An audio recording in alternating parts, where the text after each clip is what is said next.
Bienvenidos al webinario de hoy. Todas esas líneas y colores, ¿qué significan? Interpretando los gráficos de puntos de cáncer. Yo soy Janet Primedale, soy la moderadora para esa sesión de hoy. Próxima lámina. Empecemos con unas pocas cosas administrativas. Si les gustaría bajarse las transparencias de hoy, las pueden acceder en la página web del webinario. Se ha puesto un enlace en el chat al mismo. Podrán encontrar una grabación del vídeo de la misma página dentro de una semana. A todos los participantes se les ha enviado un correo electrónico con las instrucciones para acceder al audio en vivo de la interpretación. Para encontrar esas instrucciones, utilicen el enlace en el chat para acceder a la página del webinario y pinchen en las instrucciones del webinario en vivo. También se van a poner las instrucciones en el chat. Si tienen problemas, utilicen el chat para ponerse en comunicación con soporte. Aunque no hemos hecho un webinario en múltiples idiomas antes, pedimos que cuando hagan vuestras preguntas traten de hacerlas en inglés. Si las ponen en su idioma nativo, intentaremos utilizar Google Translate para traducirlas. Tendremos una sesión de preguntas y respuestas después de acabada la charla. Por favor, ingresen sus preguntas en el debate de las preguntas y respuestas en cualquier momento en la sección inferior del Zoom de Q&A. Y su cámara y micrófono estará apagando y no utilizaremos la mano levantada para las opciones. Pueden utilizar el chat para los debates si lo desean. Ahora presentaré a nuestra ponente. La doctora Amy Moore es la vicepresidenta de Participación Global y Partenariado de Pacientes para Longevity. Es doctorada en virología por la Wake Forest University School of Medicine.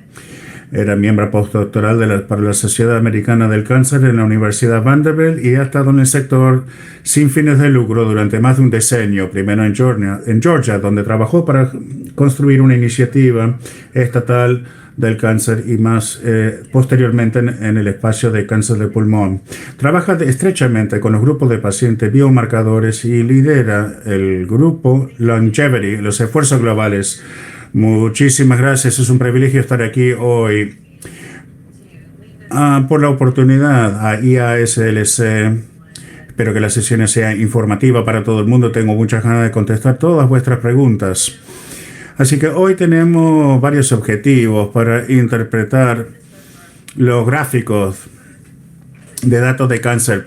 Con estos webinarios espero que puedan identificar los diferentes tipos de gráficos que se utilizan para los resultados de los ensayos clínicos de cáncer, entender la composición, terminología y los datos importantes en cada tipo de gráfico. Y por último, que puedan mejorar la capacidad para entregar resultados clínicos a los pacientes y al personal sanitario. Quiero empezar dándoles simplemente una orientación básica a la anatomía de un ensayo clínico. Aquí es un ensayo a 5 años. Una vez que comienza el ensayo, hay un periodo inicial de varios meses de arranque. Luego empieza la inscripción en el ensayo. Aquí tenemos que determinar la idoneidad a través de varios criterios y eso vamos a mirarlo más de cerca en un momento. Lo importante aquí, saber durante este periodo es que los pacientes pueden ingresar a un ensayo en cualquier momento durante ese periodo abierto de acumulación. Algunos a lo mejor se apuntan al principio, a lo mejor algunos y otros se pueden inscribir al final del periodo. Diferentes cantidad de información puede haber sobre los pacientes dependiendo de cuándo se inscribieron. Cada ensayo tiene que inscribir un cierto número de pacientes para lograr los criterios de valoración, para contestar las preguntas que fue diseñado con significancia estadística. Una vez que se inscriben, ese número predeterminado de participantes, una vez que lo obtiene, cierra la inscripción. En ese momento el análisis de los datos comienza, así que el ensayo es continuo, pero no se pueden inscribir más pacientes para participar en el ensayo. Esa es la anatomía básica del ensayo. Como mencioné, los pacientes pueden inscribirse en ese periodo abierto de acumulación. Aquí vemos 3 diferentes pacientes. LSM, los pacientes, todos se han inscrito en el ensayo, pero en diferentes momentos. Cada uno de esos pacientes se le hará seguimiento en tiempo en serie. Otras cosas a notar aquí vemos los círculos abiertos y cerrados. Uno cerrado es una incidencia de un evento, mientras los abiertos fueron censurados, que simplemente significa que se perdieron en el seguimiento por cualquier motivo, pero que sus datos ya no pueden ser utilizados para determinar la supervivencia en el ensayo. Así que es importante notar y veremos la importancia que tiene y cómo se refleja en lo que vamos a mirar más adelante. Esto les muestra un diseño, un esquema, un diseño de cómo se diseña un ensayo clínico.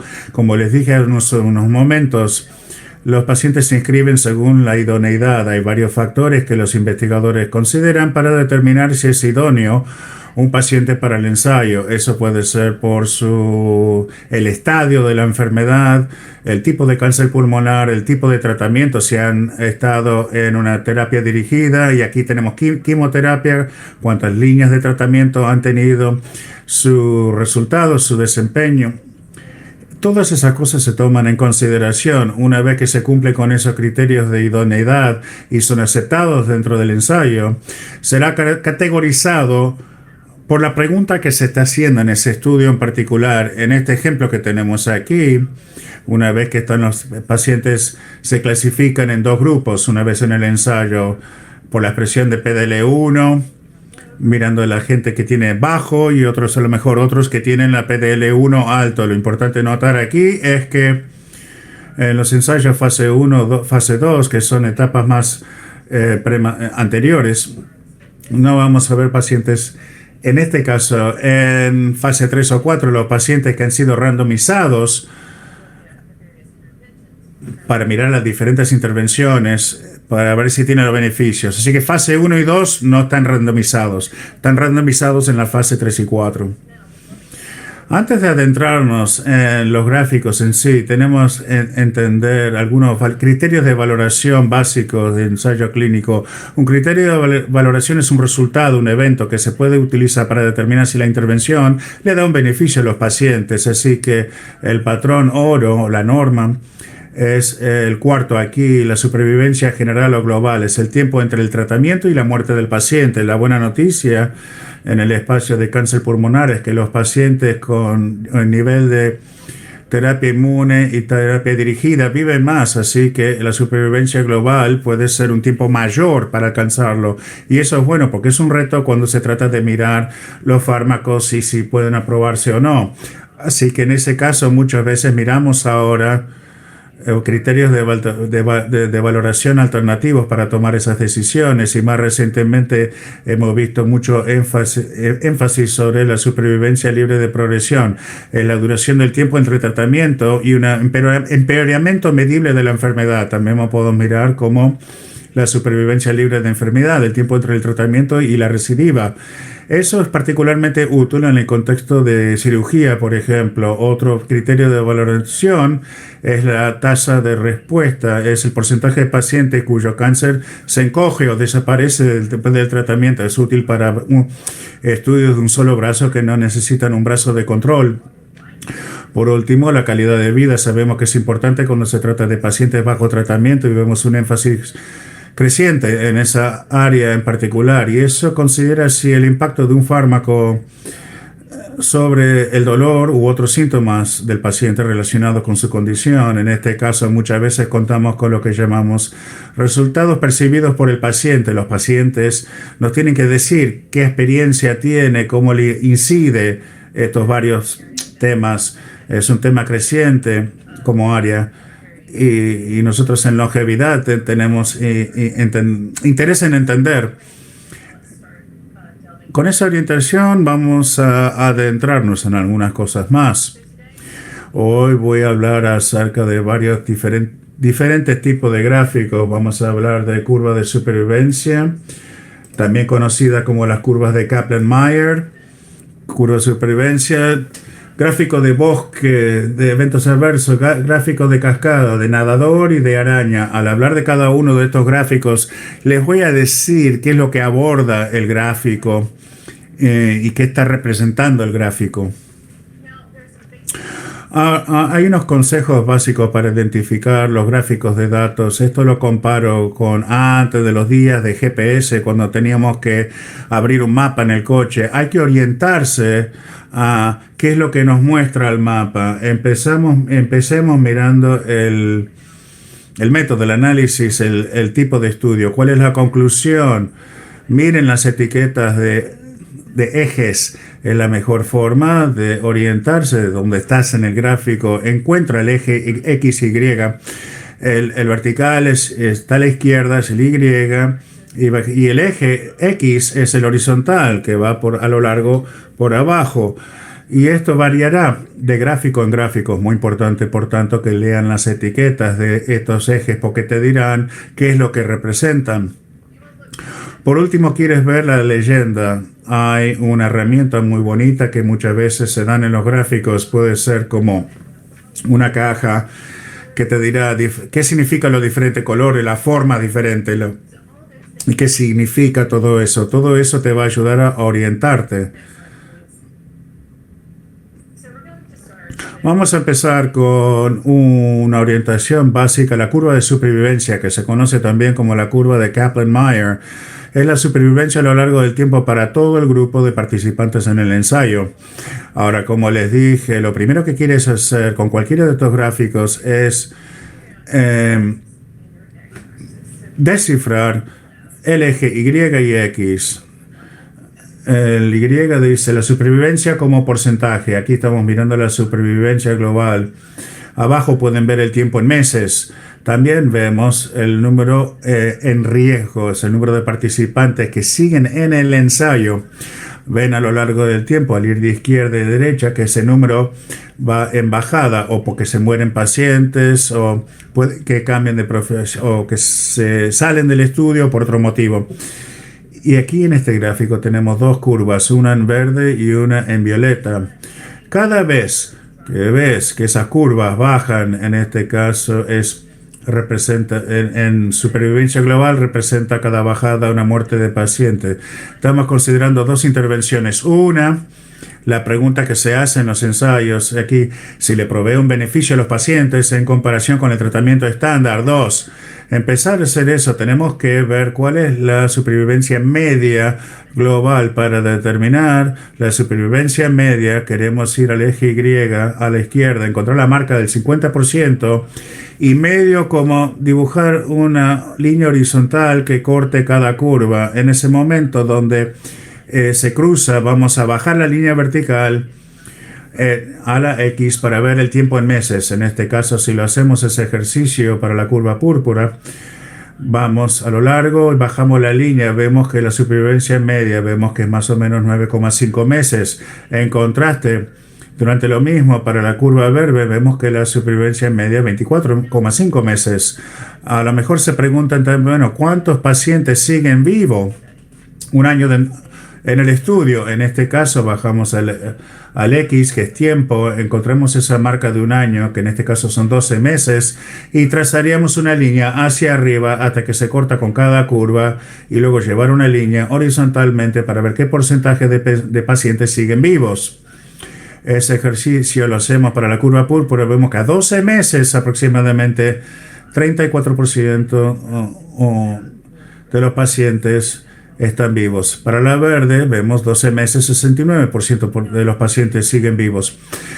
Les dije, a medida que cómo se monitorean en tiempo en serie los pacientes, algunos de esos círculos querían decir que podían ser censurados los pacientes. Eso lo habríamos indicado como una crucecita. Lo pueden ver aquí abajo, la púrpura, el círculo indicando un paciente que ha sido censurado. Una vez más, esos datos no informa sobre la supervivencia global a fines estadísticos, pero está representado aquí en la curva. Otra cosa es, pueden ver al bajar a la parte inferior de la curva púrpura, hay una cola larga, que significa que la línea sigue recta, no cae, no sigue cayendo. Entonces, en ese momento los pacientes hay un plató, una meseta, y es algo también que puede ser informativo al mirar estas curvas. Pero otra cosa que realmente quiero señalar es, tenemos dos curvas aquí y hay una bonita separación entre las curvas, hay mucho espacio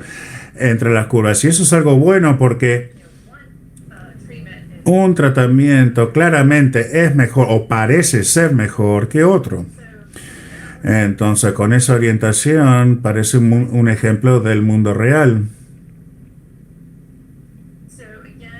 Una vez más, hay mucha información que te puede ayudar a orientarte acerca de lo que estás mirando, títulos, etiquetas, ejes, y eso te ayudará a entender, en contraste con la última transparencia que les mostré, la supervivencia global. Esta mira la progresión libre de la supervivencia libre de progresión. Aquí, una vez más, la expresión PDL1 del tumor. En este caso estamos considerando pacientes con una expresión PDL1 mayor a 1%. Ese GY es el porcentaje de pacientes con supervivencia libre de progresión. Abajo tenemos los meses y vemos el número en riesgo que empieza y luego cae a lo largo del tiempo. Así que una vez más pasamos por el mismo ejercicio. ¿Cuál es la supervivencia libre de progresión media para este? Llegamos en el eje Y, 50%. Trazamos una línea y vemos dónde corta, dónde se cruza con cada curva. En este caso, la línea azul es quimioterapia, que es el brazo de control estándar para este estudio.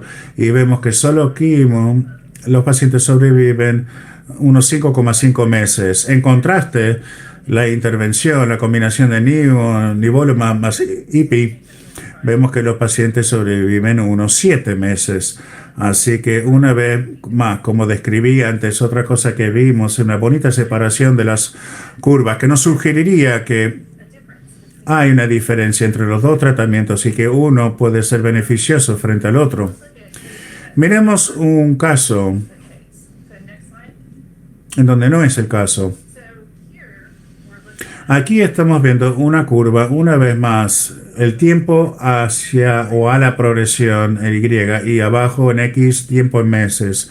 Tenemos dos curvas, pueden ver la leyenda abajo a la izquierda en el gráfico, la línea azul, la norma asistencial, y la otra, Pembro más la norma asistencial. Y pacientes con mieloma múltiple y Pembro. Sabemos que Pembro es efectivo para un cáncer, pero tenemos que hacer el ensayo clínico para decir si también da beneficio a otros, para pacientes con otros cánceres. Entonces, en este caso podemos llegar a otra conclusión. Lo que pueden ver claramente, ante todo, es que las curvas son casi encima una de la otra. No tiene esa bonita separación con mucho espacio en blanco. Eso sugeriría que en este caso pembrolizumab no es mejor frente a que la norma asistencial. Vemos estas marcas en las curvas, representa la censura de la que le hablé antes. Básicamente el punto principal aquí, cuando están cerca las líneas, que quiere decir que un tratamiento no necesariamente es mejor que el otro. Esta es la chuleta básica cuando miramos una curva de supervivencia, una curva de Kaplan-Meier. Lee el título, busca el espacio entre las líneas. ¿Están separadas o están cerca? Mira el eje para ver si la supervivencia es lo que se está presentando. En algunos casos es global la supervivencia, en otros libre de progresión. Y utiliza ese método de trazar línea para estimar la supervivencia media. En el eje, traza la línea y bájala desde la Y al X para ver cuánto tiempo están sobreviviendo los pacientes. Ahora vamos a hablar acerca de los gráficos de bosque, por decir así. Quiero que sea informal y no quiero que estén intimidados, amedrentados. Con suerte, después de hoy van a poder ver tanto el bosque como los árboles. Los gráficos de bosque comparan la supervivencia para dos tratamientos por subgrupo. Sabemos que hay pacientes que responden mejor a un tratamiento, a lo mejor por sus biomarcadores. Sabemos cosas también como la edad, el sexo, la ubicación, el estado de desempeño, de rendimiento. Hay toda una serie de cosas que pueden influir. Y otra cosa que queremos entender antes de adentrarnos en el gráfico es el concepto del coeficiente de riesgo. Es simplemente una medición del efecto de una intervención sobre un resultado específico a lo largo del tiempo. En este caso estamos considerando la combinación de nivolumab, ipilimumab a lo largo del tiempo. Vemos en la izquierda, vemos el grupo global y luego está desglosado en diferentes subgrupos por edad, por sexo, por región, el estado de rendimiento. Y a medida que vamos horizontal vemos dos columnas, uno para la combinación de los dos fármacos que se están estudiando y vemos solo quimioterapia. Esta columna nos muestra el número de pacientes que están siendo evaluados en cada categoría diferente. Así que, como les dije, el cociente de riesgo, donde empezamos con los gráficos de bosque, básicamente es ver si hay una diferencia medible de una intervención sobre el resultado. Definimos 1,0 de cociente de riesgo, que no hay diferencia entre intervención y la norma asistencial. En ese caso, marcamos el 1.0 con una línea vertical discontinua, lo podemos ver aquí en el gráfico. Y los puntos a la izquierda de esa línea discontinua de 1.0 indica que la intervención es superior a la norma asistencial. Entonces, en este caso vemos que en todos los subgrupos analizados, la intervención, la combinación de nivolumab y ipilimumab es superior. Hay una línea que pasa por cada uno de esos. Es aproximadamente el 95% de los participantes entrarían en general. Queremos ver esas líneas que sean estrechas y cortas, porque les dije, la mayoría de los pacientes tienen un resultado similar, significa, pero en el caso de los pacientes de mayor de 75 años, vemos que esa línea es bastante larga. De una perspectiva estadística, menos confianza podría haber ahí, pero también puede ser influido por otras cosas. A lo mejor para las personas mayores de 75 hay otros temas subyacentes, comorbilidades, que tienen una incidencia sobre eso. Básicamente queremos que esas líneas sean muy estrechas, ajustadas. En la última columna vemos un montón de números, análisis estadístico, que no tenemos tiempo hoy realmente para meternos en profundidad, pero hablamos acerca de valores P o valores de menos cociente de riesgo. Bueno, vamos a meternos más en estadísticas a lo mejor en otra fecha. Dicho eso, pasemos a la próxima lámina.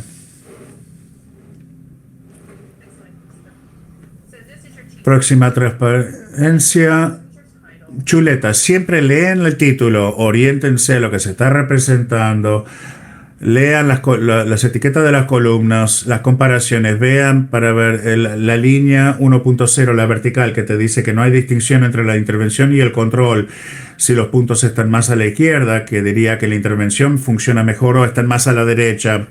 Vean los subgrupos para ver cuáles son: edad, género, y vean qué subgrupos tienen puntos que a lo mejor son valores anómalos, los que tienen líneas que lo atraviesan y otro tipo de cosa que hay que estar consciente.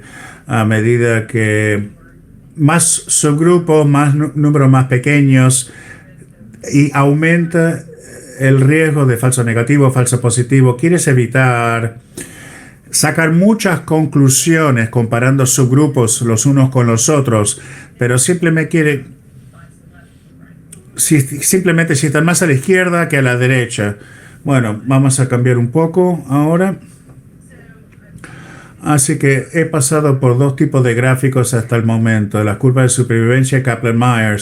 En ambos casos miramos el ejemplo real de combinación Nivo más IPI para ver si funcionaba mejor. Basado en ambos gráficos, diríamos que tiene un beneficio, parece que funciona mejor, pero siempre hay una salvedad al respecto, y eso es en el tema de los efectos adversos. Ahí es donde resumimos los por tipo, por gravedad, el número de individuos afectados. Aquí lean los títulos. Los efectos adversos relacionados con el tratamiento, por lo menos 10% de los pacientes tratados, ya sea Nivo, IPI o Nivo solo o quimioterapia. Aquí en rojo resaltamos dos diferentes categorías. Primero, cualquier evento grave, y tenemos tres columnas que ven la combinación un solo agente, la combinación solo nivo o quimo. Y lo que vemos es el número de pacientes y vemos un percentil en paréntesis. En el caso de la combinación parece que más pacientes tienen eventos graves frente a solo quimioterapia, y vemos abajo, vemos cualquier evento adverso que llevan al cese, o sea que tuvieron un evento tan grave que no pueden continuar con el ensayo. Una vez más vemos que la combinación aquí parece tener más de esos eventos que la norma asistencial. Hay que ver todas estas piezas para hacer una buena determinación acerca de si es la intervención es efectiva y cuál puede ser el coste para los pacientes. Así que los eventos adversos son importantes. Antes de adentrarnos en los próximos gráficos, tenemos que definir el criterio RECIST. Básicamente, definir la respuesta de un paciente al fármaco, y viendo las respuestas a tumores y lesiones a lo largo del tiempo. Una vez más, hablamos de los pacientes tener una respuesta completa, que evidentemente es lo que esperamos en todos los casos, y ahí es donde las lesiones dianas que se están siguiendo en un paciente, no necesariamente seguir cada lesión que pueda tener un paciente, algunos que estamos rastreando, que esas lesiones dianas pueden desaparecer como respuesta completa. They have what's called a partial response.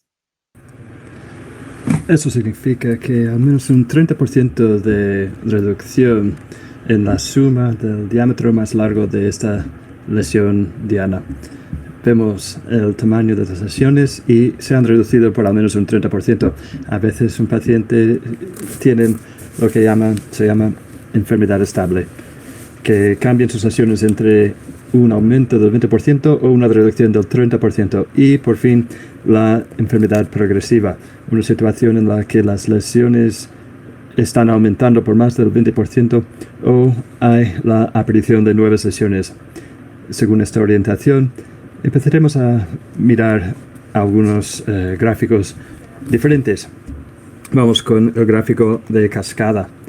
Diría que de todos los gráficos me impresionan mucho porque cuando funcionan son bonitos, los datos pueden ser bonitos. Estamos estudiando el cambio en el tamaño de tumor para participantes individuales. Como he dicho antes, hay en estos gráficos mucha información que nos pueden orientar. Vemos el porcentaje de cambio entre el 100 de aumento y el 100% de reducción. Vemos el avance y una vez más estas líneas horizontales, líneas continuas del más del 20 y menos del 30% de criterio RECIST. Aquí hemos desgranado pacientes según el tamaño de tumor por color. En el caso de las barras rojas, cada barra representa un paciente individual. Tenemos enfermedad progresiva porque es más del 20% de aumento. En azul, esas barras están entre el aumento del 20% y la reducción del 30%. Significa que el paciente tiene enfermedad estable. Luego, las barras negras, más del 30% de reducción, indica que es una respuesta parcial. Y en verde, el pleno 15, 100% de respuesta porque hay un 100% de reducción o la desaparición de las lesiones. Esta orientación nos permite ver ejemplos del mundo real. Y una vez más, pueden imponer un poco estos gráficos porque hay muchos colores y barras, pero un gráfico tiene que ser un amigo porque te ayuda a interpretar todos estos datos. Aquí el título, el máximo cambio porcentual en el tamaño de las lesiones diana de 56 respuestas en sujetos valorables. El eje Y, tenemos el 100 de aumento y el 100 hasta el 100 de reducción. Vemos las líneas discontinuas en el 20, más 20 y en el menos 30%. Y en el fondo nos dice lo que significan los colores. En naranja, no tratamiento previo; azul, 1 antes del TKI; verde, 2 tratamientos TKI; y amarillo, 3 o más. también se desgrana según los biomarcadores. A la izquierda, pacientes con una mutación ALK y también en medio pacientes con TRAC y a la derecha pacientes con ROS1. La leyenda también nos indica qué significan las distintas estrellas y símbolos, distintas mutaciones ROS1 o mutaciones TRAC. Si el paciente era ROS1 según Fish, pero no la secuenciación de próxima generación. Hay que utilizar toda la información que te ofrece para entender lo que te está diciendo. Si vemos los pacientes con ALK, la mitad tienen enfermedad progresiva porque están por encima del aumento del 20% de tamaño. El resto tienen enfermedad estable porque están entre este aumento del 20% y la reducción del 30%. Si vamos con los pacientes TRAC en medio, la mayoría tienen la enfermedad estable porque están entre las dos líneas. Pero luego tenemos un paciente que está mostrando un poco de respuesta parcial y otro tiene una respuesta parcial más robusta. En ROS1, esto es lo que nos gusta ver. Nos gusta comparar cuántas líneas están subiendo en comparación con las que están bajando. Preferimos las que bajen porque significa que los tumores se están reduciendo, se están encogiendo en su tamaño. Tenemos uno con una enfermedad progresiva, pero muchos estables y muchos también con una buena respuesta parcial en este estudio. Es importante tener en cuenta que los ensayos clínicos a menudo nos dicen al principio si vale la pena seguir desde fase 1 a fase 2 y así sucesivamente. En este caso, los pacientes ALK, ya que parece que no se ha visto ningún beneficio para ellos, no se han incluido en la fase 2 de este ensayo clínico. Es importante recoger estos datos de manera temprana para tomar decisiones y juzgar bien sobre la progresión del ensayo. Siguiente. Entonces, la chuleta para los gráficos cascadas, hay que leer todos los datos, los títulos, los ejes. Hay que preguntarse si hay más barras que apuntan hacia arriba o hacia abajo. Hay que buscar la respuesta completa con barras a menos 100%. Y hay que preguntar cuántas líneas están por encima del 20%, cuántos están entre el más 20 y el menos 30 y cuántos están por debajo del menos 30. Hay que leer la leyenda para entender los colores y los símbolos y así podrás entender fácilmente un gráfico de cascada. Seguimos con el gráfico de nadador. Espero que me estáis siguiendo. Estamos hablando de todos estos gráficos y seguimos nadando con este gráfico que demuestra la duración y tipo de respuesta para participantes individuales. Aquí no vemos ninguna etiqueta en el eje Y, no hay que preocuparse, pero el eje X nos demuestra la duración de tratamiento por meses. Hay muchos colores, hay algunos símbolos. ¿Qué significa todo esto? ¿Cómo me puedo orientar? Primero vamos a buscar la leyenda. Esto es lo que nos va a ayudar. Seguimos. Y vemos en rojo.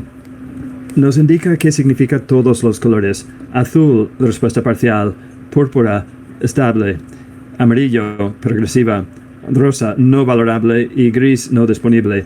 Y hay más información también. ¿Qué son estas flechas y círculos? ¿Qué significa esto? Seguimos. Y seguimos uno más. En este recuadro nos dice que las flechas nos indican una primera respuesta parcial, los círculos una progresión de enfermedad y estas flechas abiertas indican que el paciente sigue en el estudio.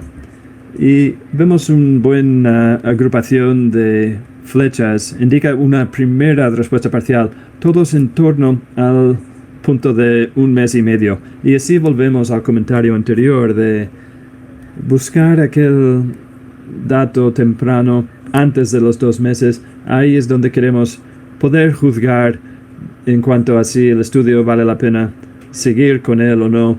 Aquí parece que hay algún efecto en muchos pacientes más o menos al mismo tiempo. Para algunos pacientes que se representen por los círculos cerrados, tienen la enfermedad progresiva, ya no siguen en el estudio, y los que tienen las flechas abiertas significa que todavía están en el estudio. Y también vemos algunas líneas largas y otras más cortas. Si recordamos al principio, os dije que los pacientes entran en un ensayo en distintos momentos.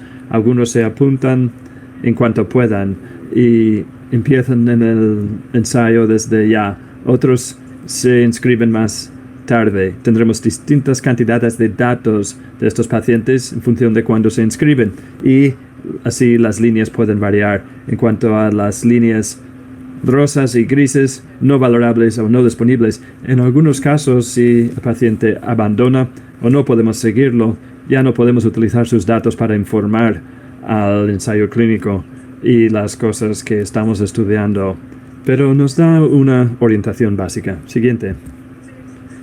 En la chuleta para los gráficos de nadador, primero hay que ver qué longitud tienen las barras, hasta qué punto dura el efecto a lo largo del tiempo.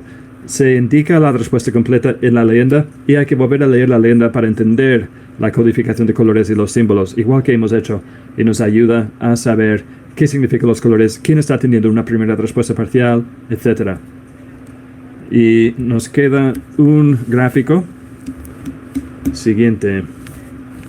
El gráfico araña. A mí no me gustan las arañas en general.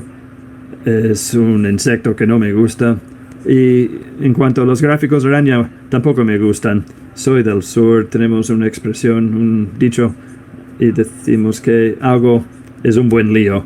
Y estos gráficos son un buen lío. Parece que me acabo de levantar y todavía no me he peinado porque hay pelos por todas partes. Pero nos indica el cambio en tumores a lo largo del tiempo para distintos participantes. Igual que hemos hecho, cada vez nos queremos orientar con los ejes y con la leyenda. A la izquierda vemos el cambio en lesiones diana, el diámetro de lesiones diana desde la línea basal, que es el cambio en el tamaño del tumor a lo largo del tiempo. También vemos los distintos colores que significan: púrpura, respuesta completa; rosa, respuesta parcial; verde, enfermedad estable; azul celeste, enfermedad progresiva; azul marino, no valorable; diamante rojo, primera ocurrencia de una nueva lesión; y triángulo azul, paciente que no está en tratamiento.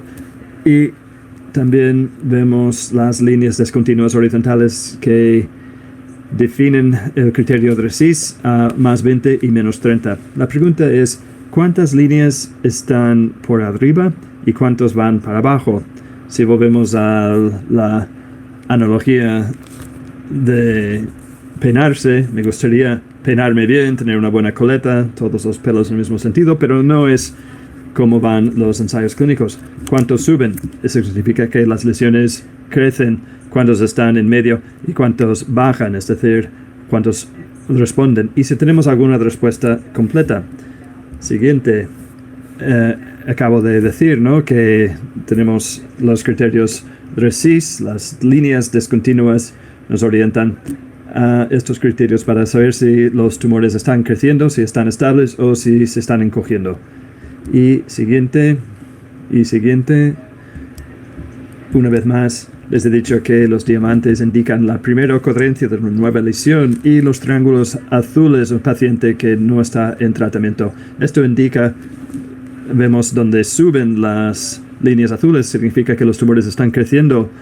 Los pacientes están teniendo más lesiones nuevas en estos casos.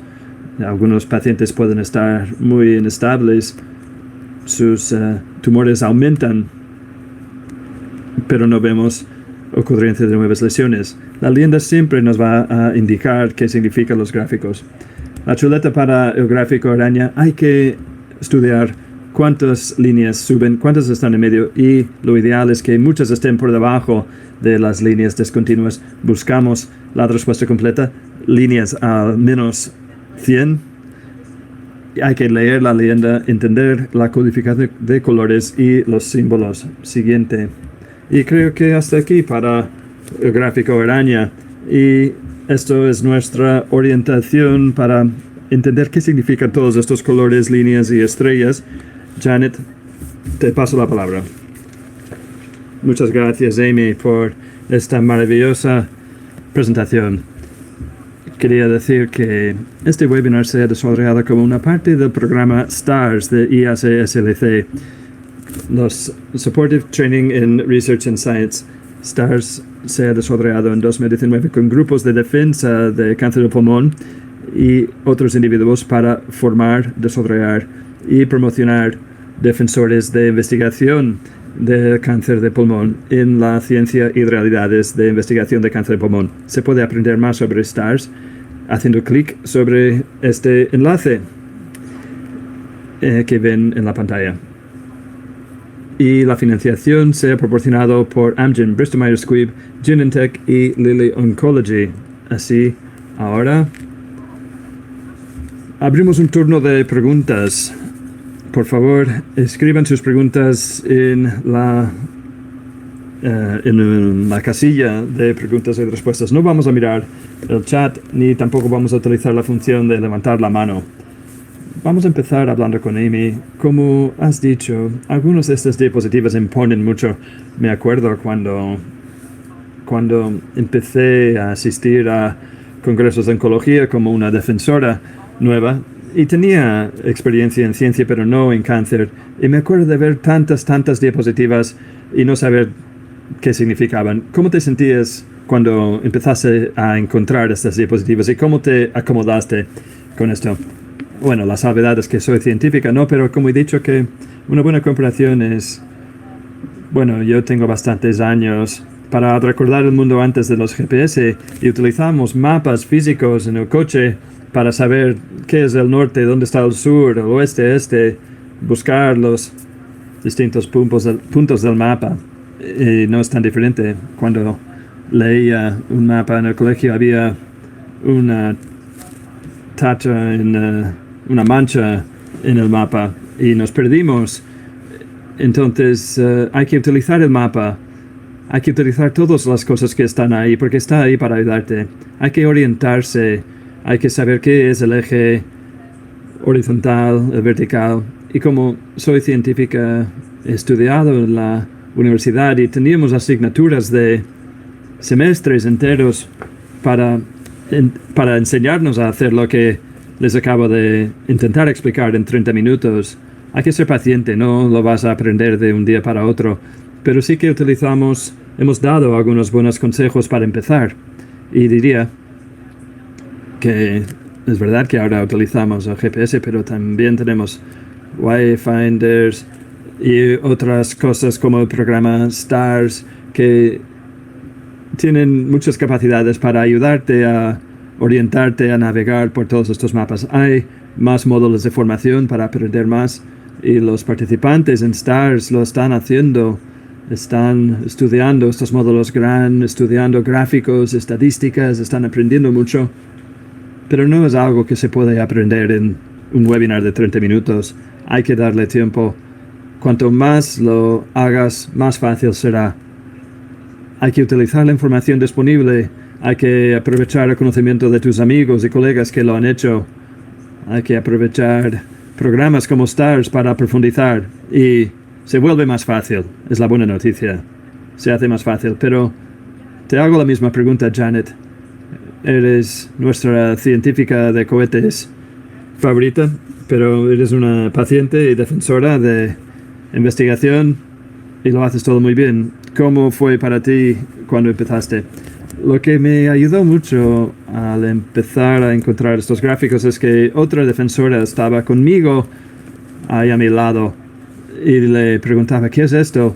Empezaban a indicar las cosas, los detalles que tenía que conocer. Y también en los congresos de oncología, cuando empiezas a ver estos gráficos, están en la pantalla 5 segundos y luego pasan a la siguiente. Así fue muy útil sentarme con algunas personas y preguntar después qué tipo de cosas van a aparecer en estos gráficos para saber qué buscar, qué mirar, la separación de las líneas, la separación de las curvas. Era cuestión de tiempo también, ya me iba acostumbrando. Cuando lo vi la próxima vez ya lo reconocía mejor.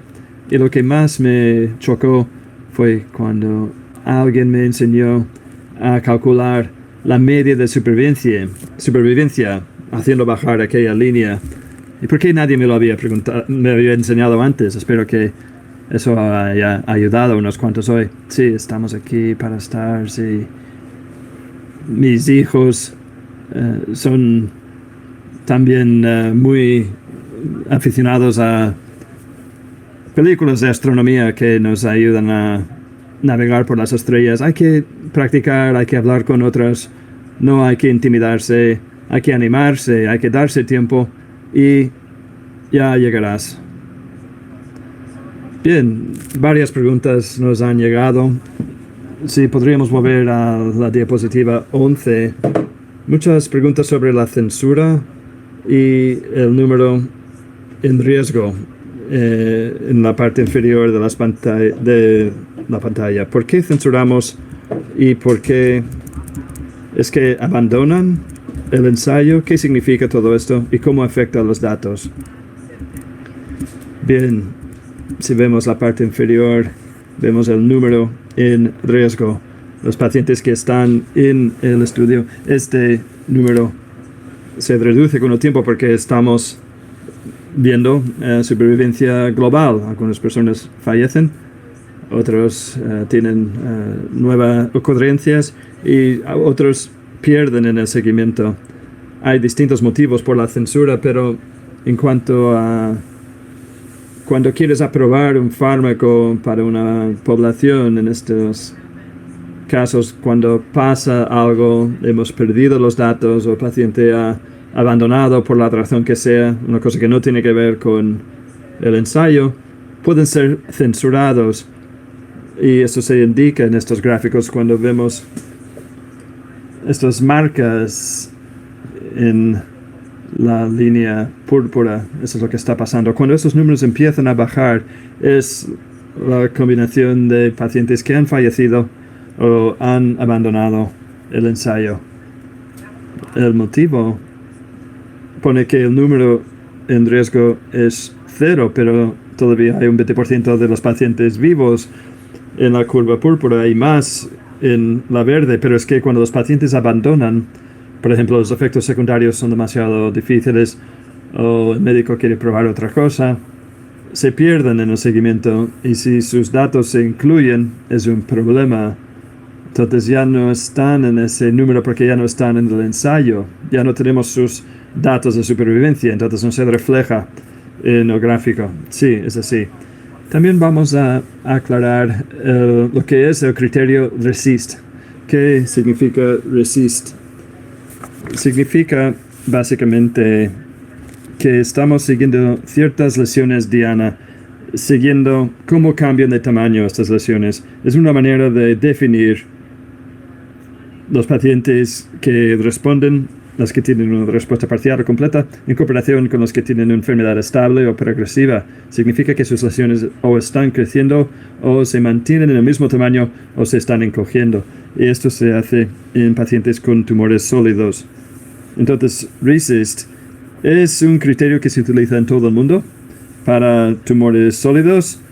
Sí, entonces la progresión es una medición estándar. Sí, pero si tienes 20 tumores es demasiado para seguir, entonces pueden elegir 3 para seguir.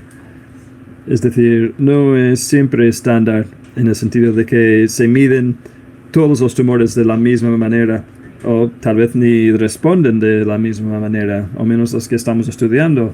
Así es como va. Muy bien, otra pregunta. En cuanto a los pacientes evaluables en la diapositiva 19, ¿significa que algunos pacientes se excluyen del gráfico? Vamos al siguiente gráfico cascada. Ahí. ¿Hay pacientes excluidos? No lo pone. O era el gráfico nadador con los rosas grises no evaluables. Bueno, han dicho específicamente el gráfico cascada. Bueno, al principio, cuando mirábamos las líneas de tiempo, bien, es que los pacientes entran en el ensayo, pueden entrar en el ensayo en cualquier momento de este periodo de acumulación. Algunos pacientes se reclutan justo cuando se abre el ensayo. Otros pacientes no se inscriben hasta el final de ese periodo. Entonces, tendrás distintas cantidades de información sobre estos pacientes en función de cuándo han entrado en el ensayo. En algunos casos simplemente no tienes datos suficientes para que sean evaluables cuando el paciente entra en el ensayo. Hay que tener esto presente. Tendrás distintas cantidades de información, de datos. Hemos visto pacientes MNLS. Todos tendrán cantidades distintas de información y si es evaluable o no va a variar. Vamos con el gráfico nadador, el swimmer. Sí, aquí en la parte inferior. Los que no son azules ni púrpuras, todos han pasado antes de 2 meses. ¿Por qué es importante eso? Una vez más, la marca de los 2 meses es un punto importante para tomar las decisiones sobre si algo está funcionando suficiente para seguir con el ensayo. Queremos tener estos resultados tempranos para saber si vemos alguna señal. Pero si no tenemos datos de 2 meses de los pacientes, decimos que no podemos realmente evaluarlos en ese contexto. Y también en la mayoría de los ensayos, los primeros scans están en el punto de 2 meses. Sí, estas personas no llevan ni 2 meses y no pueden haber hecho sus scans. Supongo que hay una respuesta más, si el paciente that dies of another cause censored? Los que mueren por otra causa entonces se censuran y creo que la respuesta a ello es no. No. En estos gráficos los pacientes que se mueren por cualquier causa se muestran como una muerte. Bien, entonces pasemos al gráfico de araña que con suerte tiene líneas. Nuestra red enrevesada. Creo que de ahí es donde viene, ¿no? Podría ser. Espero que... Es una araña con 1 millón de patas. Siempre las encuentro que son difíciles de seguir pero estamos preguntando los círculos qué significan. Si miras aquí, está la leyenda arriba a la derecha. Los círculos de colores significan distintas cosas. Para mí el valor de un gráfico de araña que puedes ver lo que sucede a una persona individualmente. El mensaje principal es difícil ver, pero empiezas a ver que hay personas que son estables a lo largo del tiempo y que no aparecen en ninguno de los otros gráficos. Eso sí tiene sentido. Te dan un poco de una perspectiva diferente y utiliza el acumulado de todas estas cosas diferentes conjuntas para darte una imagen más completa de lo que está pasando. El ejemplo, cuando hablamos de los eventos adversos, hablamos de lo que se mostraba en la curva de supervivencia y a lo mejor podríamos haber concluido que la combinación de IPI y NOV era genial, sobrevivían mejor, parecían responder independientemente del subgrupo que miraban, pero cuando miramos los eventos adversos hay pacientes que tienen eventos muy graves como resultado. Entonces cuando se vuelve de la calidad de vida, todo eso es todo eso en un conjunto lo que importa. Hay otra pregunta con respecto a los gráficos de araña para ver relacionado con la recurrencia de pacientes. Necessarily show you when the drug is stopped, but Una vez que se cesa el fármaco, esto no te muestra necesariamente de cuando se cesa el fármaco, pero una cosa interesante lo que se puede ver aquí son nuestros pequeños diamantes rojos, te muestran la primera ocurrencia de nueva lesión, pero el paciente sigue estable a pesar de la ocurrencia y en algunas de las terapias dirigidas, un paciente puede tener progresión en radiografías y siguen bien. Este fármaco también te ayuda a ver que la recurrencia no es el fin de la línea. A ver, la gente pregunta sobre el margen de error en estos gráficos. ¿Cómo sabes si estos gráficos son fiables? Sabes, evidentemente, diferentes gráficos te muestran diferentes cosas. Cuando hablamos de los de bosques, donde trataba de recalcar que vemos esas líneas, que preferimos que sean breves, cortas las líneas, porque nos da más confianza que la mayoría de los pacientes caen dentro del 95% del intervalo de confianza. Están juntos. Cuando vemos más esparcido, más amplio, hay otra cosa que está pasando y los datos no son tan ceñidos. No teníamos tiempo para adentrarnos en los valores P. Muchos gráficos vas a ver barra de errores, especialmente si es de barras el gráfico. Una cosa que siempre busco es si hay barras de errores o si son cortos y ceñidos. Una vez que son largos, que no son muy fiables, o en casos donde comparas dos barras y parece que están separadas, pero las barras de error se solapan, entonces significa que hay otra cosa que está pasando. No todos estos gráficos son tan buenos como mostrar algunas de esas consideraciones. Ahí es donde quieres ver la totalidad de lo que lo que te está mostrando, como lo de cascado. ¿Suben las líneas o la mayoría bajan? Eso te da confianza de que los efectos que estás viendo son reales frente a una mezcla de cosas. ¿Qué dirías tú, Janet? Sí, creo que es importante para muchas cosas. Uno tiene que darte cuenta que el número de personas en un ensayo supone una diferencia. En un ensayo verás los resultados, pero a lo mejor son 15 personas en el ensayo, o a lo mejor 50. Cuando vas a fase 2 hay más personas y puede que vea que aparezcan cosas que no aparecían antes en la primera. Entonces, como paciente, cuando me detectaron positiva en ROS1, me apunté en la fase 1 del ensayo ROS1 y sabía que el fármaco ya había sido aprobado como seguro para pacientes con otro tipo de cáncer pulmonar. Y así que me sentí bastante bien en seguir esos datos, pensar que valía la pena para mí este ensayo. Pero hay otros casos en donde simplemente no tienes suficientes datos y tienes que decidir cuál es tu propia tolerancia de riesgo.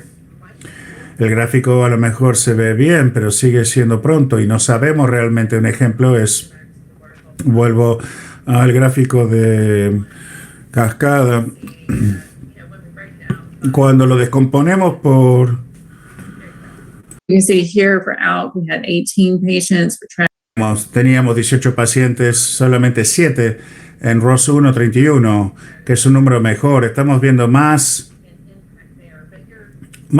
impacto ahí, pero los números son importantes y por eso, como un ensayo clínico, al empezar tenemos el periodo de inscripción.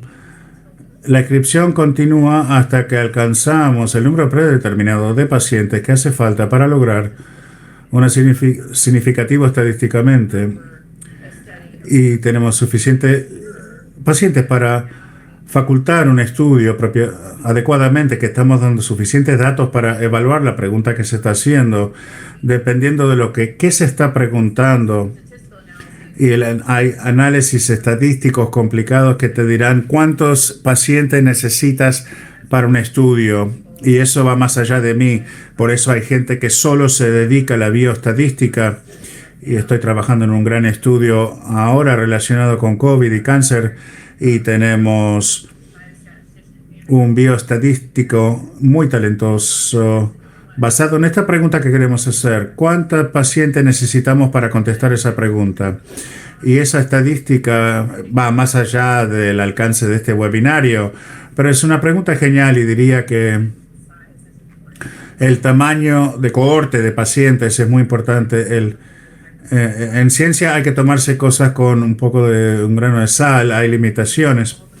Lamento no poder haber abarcado todas las preguntas, estamos casi sin tiempo. ¿Tienes un resumen que solo quiero decir? Gracias por la oportunidad, es un aforo tremendo, increíble. Espero que haya sido una introducción buena para la gente. Entiendo que puede ser intimidar, puede asustar un poco ver todos estos gráficos, especialmente cuando se relaciona con algo, con el cáncer y la vida de las personas, pero encuentre ayudantes, aprovechen todos esos defensores de investigación que ofrecen programas como este, como STARS. y hay gente aquí que les puede acompañar y ayudarles y navegar las aguas y empezar a entender lo que significa todo esto. Buena suerte. Espero que haya sido de ayuda y que os vaya bien. Muchas gracias por haber estado con nosotros. Gracias a todo el público por haber asistido.